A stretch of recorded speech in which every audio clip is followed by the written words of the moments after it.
Livro No Mundo Maior, por Francisco Cândido Xavier, pelo Espírito André Luiz. 18. Velha afeição.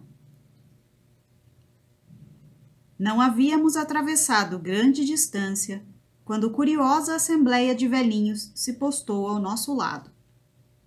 Mostravam todos carantonhas de aspecto lamentável. Esfarrapados, esqueléticos, traziam as mãos cheias de substância lodosa que levavam de quando em quando ao peito, ansiosos, aflitos. Ao menor toque de vento, atracavam seus fragmentos de lama, colocando-os de encontro ao coração, demonstrando o infinito receio de perdê-los. Entreolhavam-se apavorados, como se temessem desastre próximo. Cochichavam entre si, maliciosos e desconfiados. Às vezes, faziam menção de correr, mas retinham-se no mesmo lugar, entre o medo e a suspeita. Um deles observou em voz rouquenha: "Precisamos de alguma saída. Não podemos com delongas. E nossos negócios, nossas casas. Incalculável é a riqueza que descobrimos." E indicava com ufania os punhados de lodo a escorregar-lhe das mãos aduncas. Mas, prosseguia pensativo, todo este ouro que temos conosco permanece à mercê de ladrões nesta miserável charneca. Imprescindível é ganharmos o caminho de volta. Isto aqui assombraria a qualquer. Escutando a singular personagem, dirigi interrogativo olhar a Calderaro, que me esclareceu atencioso. São usurários desencarnados há muitos anos. Desceram a tão profundo grau de apego à fortuna material transitória que se tornaram ineptos ao equilíbrio na zona mental do trabalho digno, por incapazes de acesso ao santuário interno das aspirações superiores. Na crosta da terra, não enxergavam meios de se ampararem com a ambição moderada e nobre, nem reparavam nos métodos de que usaram para atingir os fins egoísticos. Menosprezavam direitos alheios e escarneciam das aflições dos outros. Armavam verdadeiras ciladas a companheiros incautos, no propósito de sugar-lhe as economias, locupletando-se à custa da ingenuidade e da cega confiança. Tantos sofrimentos difundiram com as suas irrefletidas ações que a matéria mental das vítimas, em maléficas emissões de vingança e de maldição, lhes impôs etérea couraça ao campo das ideias. Assim, atordoadas, fixam-se estas nos delitos do pretérito, transformando-os em autênticos fantasmas da avareza, atormentada pelas miragens de ouro neste deserto de padecimentos.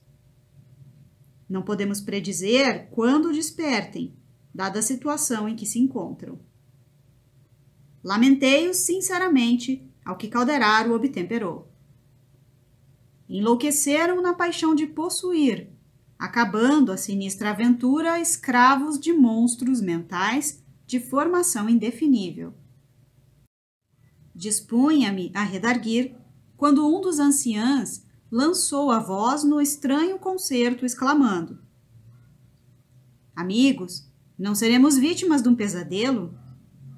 Às vezes, chego a supor que estamos equivocados.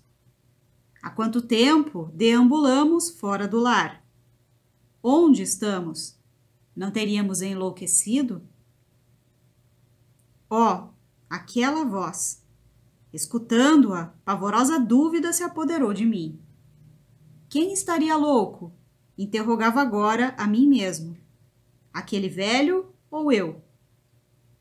Fixei-lhe os traços. Seria possível? Aquele espírito desventurado recordava meu avô paterno, Cláudio. Afeiçoara-se a mim desde os meus mais tenros anos. De trato glacial com os outros, afagava-me bastas vezes, acariciando-me a cabeleira infantil com as suas mãos que os anos haviam engelhado. Seus olhos fulguravam quando pousados nos meus, e a minha mãe sempre afirmava que só em minha companhia ele se acalmava nas crises nervosas que lhe precederam o fim. Não me lembrava da história dele, com as particularidades especiais. Entretanto, não ignorava que fizera considerável fortuna em ágios escandalosos, curtindo espinhosa velhice pelo excessivo apego ao dinheiro. Conturbara-se nos últimos tempos do corpo e via delatores e ladrões em toda parte. Aflito, meu pai transferira-o para nossa residência, onde minha mãe o auxiliou a vencer os derradeiros padecimentos. Num átimo, veio-me à memória seu decesso. Trouxeram-me do colégio, onde fazia o curso secundário, para oscular-lhe as mãos frias pela última vez. Nunca me esqueci da sua impressionante máscara cadavérica.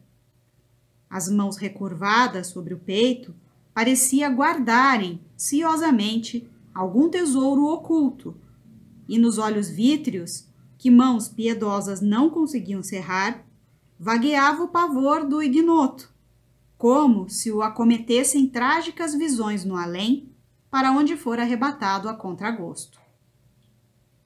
No curso do tempo, vinha saber que meu avô deixara valioso patrimônio financeiro, que nós, seus parentes, dissipávamos em nababescas fantasias.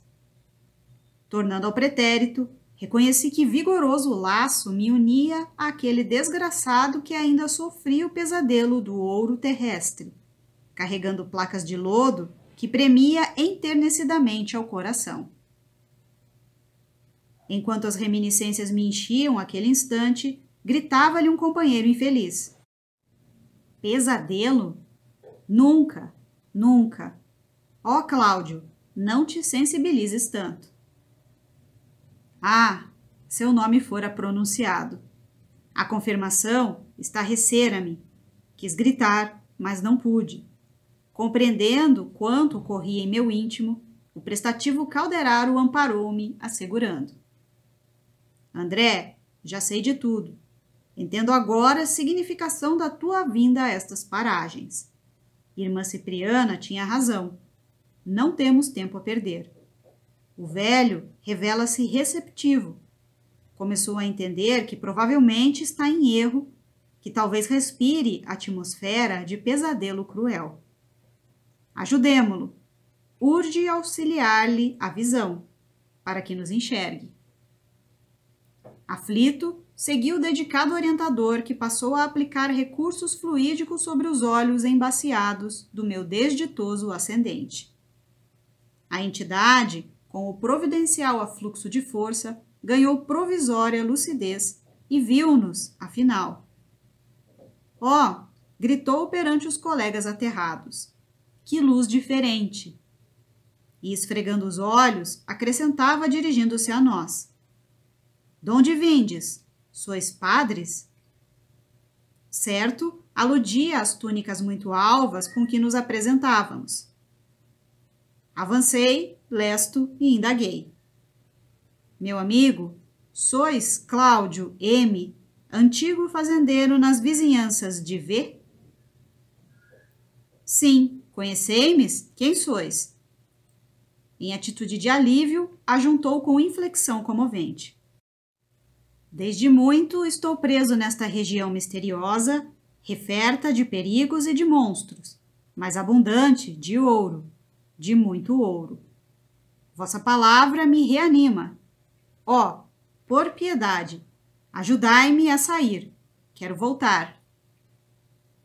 E, ajoelhado agora, de braços estendidos para mim, repetia.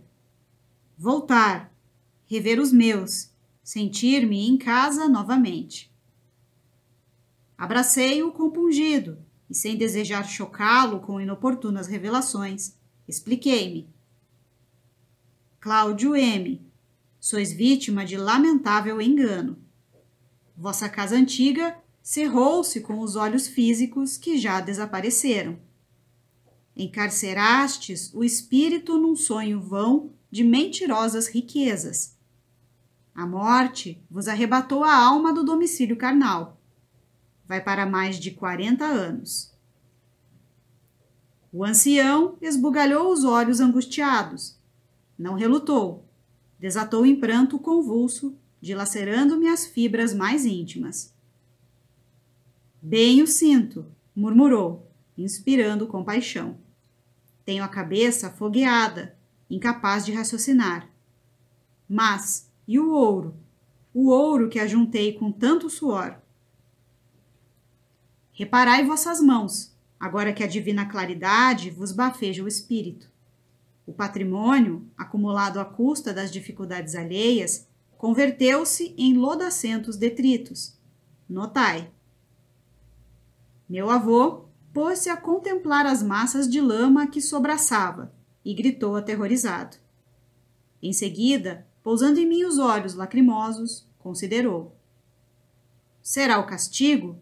Minha falta para com Ismênia exigia punição. Como os soluços lhe asfixiassem a garganta, interroguei. A quem vos referis? A minha irmã, cujos direitos espezinhei. Sensibilizando-nos intensamente, prosseguiu. Sois enviados de Deus e ouvi-me em confissão. Ao morrer, meu pai confiou-me uma irmã que não era a filha legítima de nossa casa. Minha mãe, dedicada e santa, criou-a com o mesmo infinito desvelo que a mim mesmo. Quando me vi, porém, sozinho, escorracei-a do ambiente doméstico. Provei que não partilhava meus laços consanguíneos para melhor assenhorear-me da fortuna que meu pai nos legara. A pobrezinha implorou e sofreu. No entanto, releguei-a a miserável destino, cioso da sólida base financeira que havia conseguido. Fiquei rico, multipliquei os cabedais, ganhei sempre. E fixando as mãos enodoadas, prosseguia amargurosamente. E agora? Ia consolá-lo, abrir-lhe o coração comovido até as lágrimas. Calderaro, porém, fez-me imperioso gesto, recomendando-me silêncio. Meu triste antepassado continuou, descortinando-me novos campos ao sentimento. Onde viverão meus parentes, cujo futuro me preocupava? Onde rolará o dinheiro que amontoei penosamente, olvidando minha própria alma?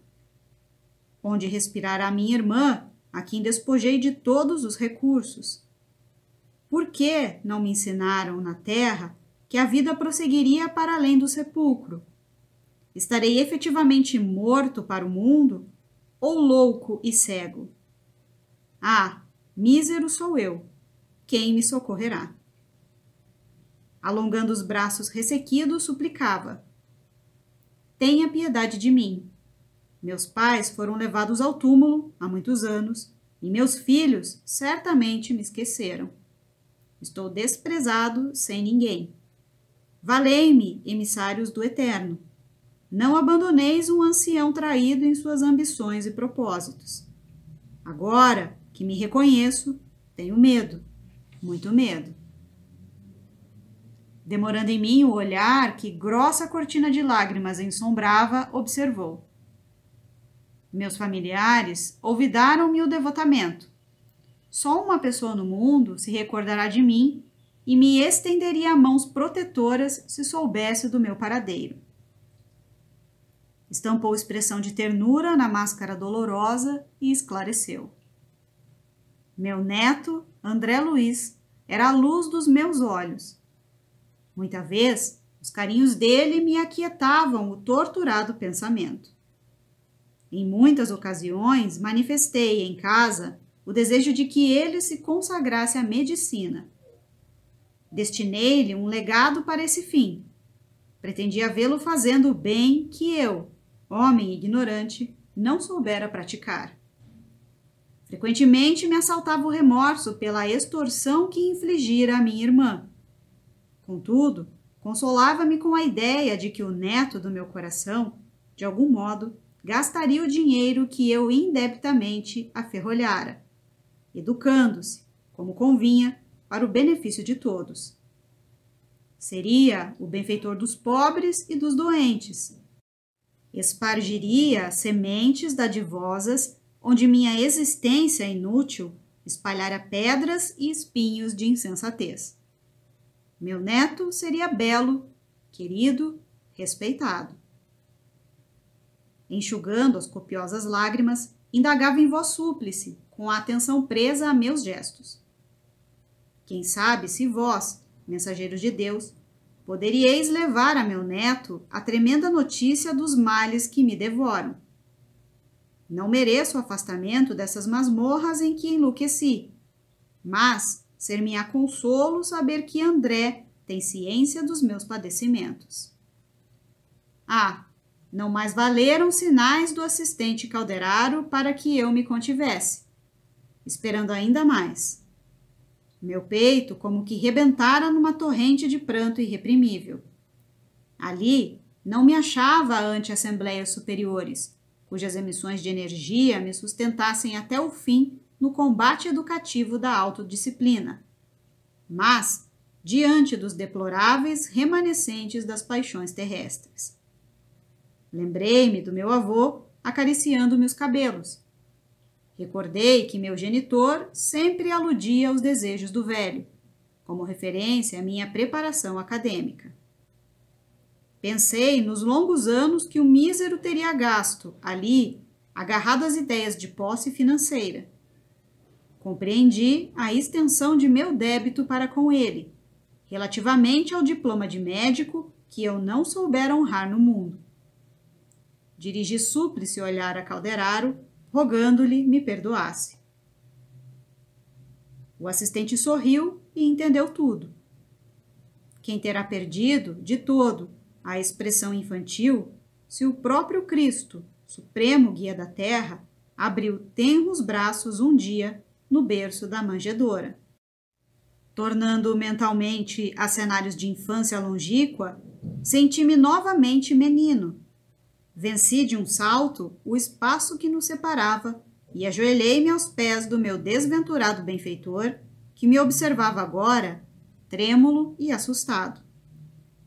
Cobri-lhe as mãos de beijos e, erguendo para ele os olhos lacrimosos, perguntei: Vovô Cláudio, pois o senhor não me reconhece mais? Impossível seria descrever o que se passou. Esqueci por momentos os estudos que me impusera a fazer. Olvidei os quadros daquele ambiente que provocavam curiosidade e pavor. Meu espírito respirava o reconhecimento sincero e o amor puro. E, enquanto as míseras entidades emuradas na usura gritavam, revoltadas, umas e riam outras à sorreufa, incapazes de compreender a cena improvisada, eu, amparado por Calderaro, que também enxugava lágrimas discretas, diante da comoção que me assaltara, sustentei meu avô nos braços, como se transportara, louco de alegria, precioso fardo que me era doce e leve ao coração.